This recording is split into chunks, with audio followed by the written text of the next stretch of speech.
תחבא אותי. תחשוב שאני... תודה שאתה לא אמור, אחי. איך אני יכול להשאיר לך? לא יודע, אחי, אבל נפרוץ את זה או משהו. איך תפרוץ את זה? בוא נראה... לא, איפה אני מקום עצמו לא עולם עכשיו? הייתי צריך לחשוב את זה קודם אולי. מגיע לך. אתה לא הקשבת לי, יכול לצחוק את גורל, שפעתי על נהג מונית בדרך לפה, הולך לך עכשיו סיפור ביזארי, ספר לכל החברים שלך בתחנה. הוא אומר לי, הפכו לא שמח. חיים, אין פה שום מפתח, היא לקחה לך אותו. היא לקחה לך אותו פעם.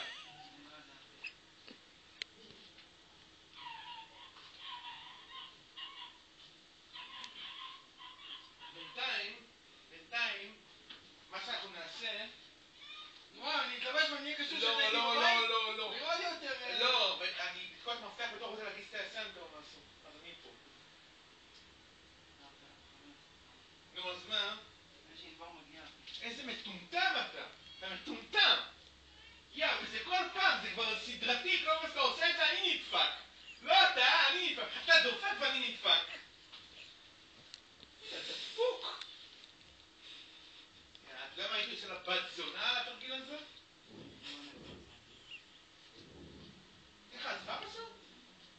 אמרתי לה, מה, שאתה אופי, אלא מוציא את זה מגיע? אמרת, ואני אחת תשאר את זה, אמרתי.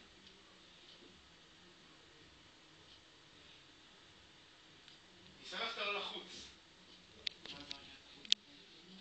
נו, אז איפה? חיים, אין לך... איך?